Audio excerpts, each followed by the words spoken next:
vlog guys. So may iba naman tayo ngayon. So ngayon guys, meron kasi akong gustong tulungan na isang baby. Siya po ay si Patrick. Siya po ay may sakit na hypervascular congenital heart disease at meron din po siyang bronchopneumonia. So ito guys, si baby Patrick ay anak siya nung dati kong trainer na kasamahan ko sa work. So last year, nanganak siya ng kambal. Yung isa ay normal. Itong si baby Patrick ay nagkaroon siya ng ganitong sakit. So, dahil nga sa nagkaroon ng pandemic, nawala ng trabaho yung magulang niya. Tapos yung tatay niya, bali nag-e-exa-exa na lang din sa work.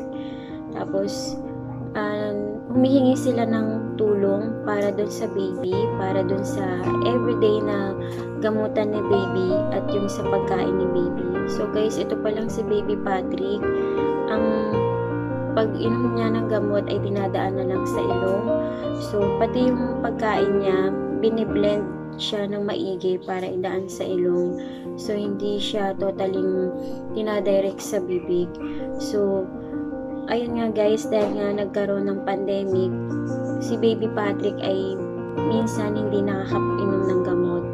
Hindi siya yung everyday nakakainom ng gamot. Nagkakaroon siya ng laktaw-laktaw dahil na rin sa mahal ng gamot at kulang sila ng financial dahil wala nga trabaho yung magulang niya. So nahihirapan silang tustusan yung panggamot ni baby Patrick.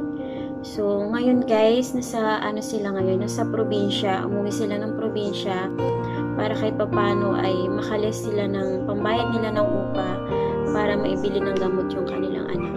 So, guys, humihingi po kami ng tulong pinansyal or kahit po yung gamot ng bata para po sa pang-araw-araw niya na gamutan at pang-araw-araw niya rin na pagkain kasi iba yung ng pagkain ni baby Patrick. So sa lahat po na nagbigay ng tulong nila through Gcash kay baby Patrick, sobrang maraming salamat po sa inyo. God bless po sa inyo.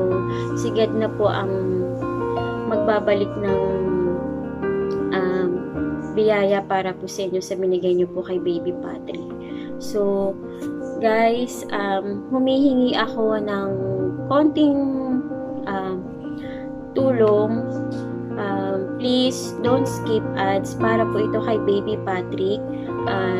Kung ano po yung maano nitong vlog ay ibibigay natin kay baby Patrick para meron po siyang panggamot araw-araw kasi meron pa siyang check up, meron pa siyang mga follow up check up na kailangan nilang pumunta ng hospital para matingnan yung kalagayan ni baby kung nag-i-improve or hindi or kailangan pa ng gamutan.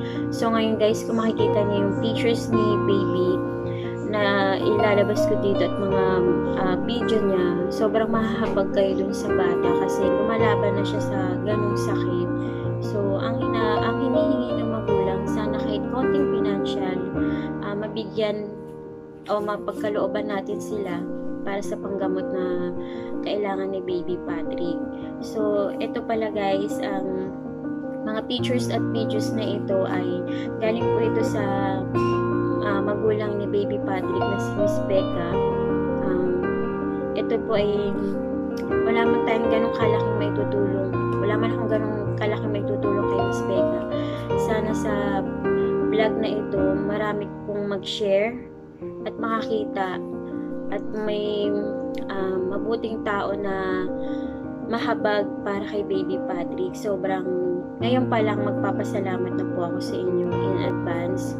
So sa lahat po ng gustong tumulong kay baby Patrick, ilalagay ko po yung cellphone number at Facebook account ng kanyang nanay at ang Facebook account ko rin po in case po na gusto nyo po ang magpadala ng tulong para po kay baby Patrick. So, guys, papakita ko po ngayon sa inyo yung mga pictures and videos po ni baby Patrick. So, God bless po. Please, again, don't skip ads. Thank you in advance. God bless everyone.